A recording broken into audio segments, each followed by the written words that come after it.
Hey there! In this lecture, I would like to talk about the types of animations we do have. Let me select a slide with one object, this will be perfect. Or let's maybe duplicate this object, Ctrl+C, Ctrl+V, Ctrl+C, Ctrl+V. Okay, we have three objects. I'll click on the first one. We'll go to animations, and as you can see, as I reveal this, we have several types of animations. We have entrance animations, emphasis animations, and exit animations. Later, in the next lectures, I'll show you how to connect all of them in one object, but for the sake of the beginning, I would like to approach each one separately. And you may wonder, why do we have this here? And then here we have more entrance effects. Well, it's a way that Microsoft did handle the animations tab. They put the most used ones here, and they put all the rest here. But I would prefer if you would open this and you would click on this more, because here you can preview all of the available animations, of course including the basic ones. Well, they are not basic, they are just most used, but they are called basic. This is the logic here. Okay, what you can do, you can simply click one after another to check what they do. It's color coded because the green ones are entrance effects, so the element you are animating will enter the scene. I'll hit OK. Let me select the second object. Let me open the animations and I'll select pulse. Beautiful. And you can see there's a 1, there is a 2.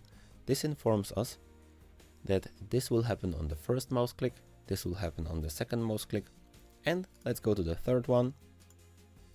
Exit effects. Let's maybe select fly out. As I did talk on the transitions here, effect options, you have the same on the animation options. And it's a matter of learning. It's really not much learning because you simply use, you always use the same animations, and you just need to remember that some of them have the effect options.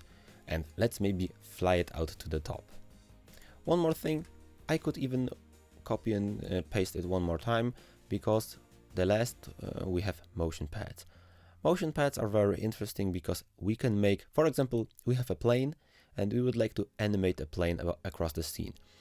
You could select custom path and starting from this object, or just making the path like this, boom, boom, boom, boom, boom, boom, boom, boom, boom, boom, boom, boom, boom, boom, boom, boom. Okay, this will be the plane. I'll double click. This is very quick, but it doesn't matter. I just wanted to show you. Okay, click on the green one and move it up. Yeah, you can see how weird this is, because this is the object and this is the animation. If the object would stay here and the animation would start, it would fly to this place and then the animation would start. Okay, it's a matter of working with it. You will see very soon. And the duration of the animation was too quick, but we will talk about this later. Okay, now I've set up 4 types of animation available in PowerPoint, and I'll click here on the bottom on my slideshow and you can see what happens. On my first mouse click or on my first arrow key on the keyboard, the first was the fade in animation, the second was the emphasis effect, and the third is my exit effect, the weird fly out. Okay, and now the flying plane.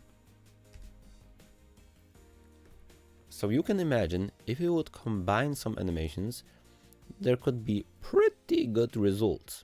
But how to achieve that?